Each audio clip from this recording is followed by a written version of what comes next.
வணக்கம். இரவு நேர பிரதான செய்திகளினூடாக நர்மதா சிறில் முதலில் தலைப்பு செய்திகள். மனித நுகர்வுக்கு பொருத்தமற்ற தரமற்ற தேங்காய் எண்ணெய் விற்பனை. ஓய்வூதியம் பெறப்போகும் புதிய தரப்பு. அரசாங்கத்தின் மகிழ்ச்சி தகவல். எரிபொருள் விநியோகம் குறித்து வெளியான புதிய அறிவிப்பு. ஜப்பானில் ஏற்பட்ட காட்டு தீயினால் 100 வீடுகள் எரிந்து நாசம், 1200 பேர் வெளியேற்றம். இனி விரிவான செய்திகள்.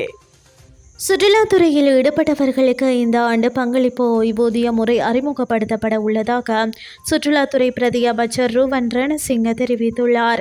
நாடாளுமன்றில் இது தொடர்பில் எதிர்க்கட்சி நாடாளுமன்ற உறுப்பினர் ஒருவரால் எழுப்பப்பட்ட கேள்விக்கு பதில் அளிக்கையிலேயே பிரதி அமைச்சர் இதனை குறிப்பிட்டுள்ளார். அத்தோடு சுற்றுலாத்துறையில் ஈடுபடுபவர்களுக்கான சமூக நலத்திட்டமும் முன்னெடுக்க திட்டமிடப்பட்டுள்ளதாக அவர் கூறியுள்ளார். இதேவேளை சுற்றுலாத்துறையின் எதிர்காலத்திற்காக 100 சுற்றுலா தலங்கள் தற்போது அடையாளம் காணப்பட்டு வருவதாகவும் அதன் அடிப்படை வசதிகளை மேம்படுத்த ஒவ்வொரு தளத்திற்கும் ரூபாய் 10 மில்லியன் ஒதுக்கப்படும் என்றும் எதிர்பார்ப்பதாக அவர் தெரிவித்துள்ளார். மேலும் சுற்றுலா பயணிகளுக்காக ஓய்வு மையங்களை நிர்மாணிக்க அரசாங்கம் தற்போது முடிவு செய்துள்ளதாகவும் பிரதியமைச்சர் ருவான் சமிந்த ரணசிங்க குறிப்பிட்டுள்ளார்.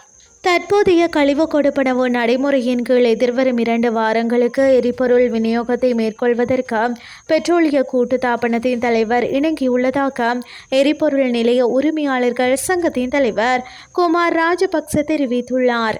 அத்துடன் புதிய கழிவு கொடுப்பனவு சூத்திரத்தில் ஏதேனும் திருத்தங்கள் மேற்கொள்வதற்கு பரிந்துரை முன்வைக்கப்படுமாயின் அது தொடர்பாக ஆராயப்படும் என்றும் பெட்ரோலிய கூட்டுத்தாபன தலைவர் குறிப்பிட்டதாகவும் அவர் மேலும் சுட்டிக்காட்டினார்.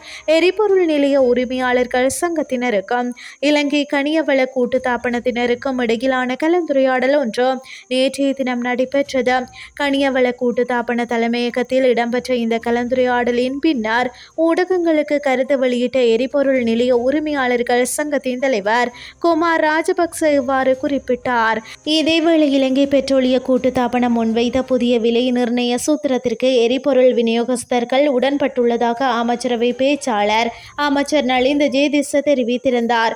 மேலும் விநியோகஸ்தர்கள் சமர்ப்பித்த திட்டங்களை மறு ஆய்வு செய்ய மார்ச் 18 மற்றொரு கலந்துரையாடல் திட்டமிடப்பட்டுள்ளதாக அமைச்சர் தெரிவித்திருந்தமை குறிப்பிடத்தக்கது.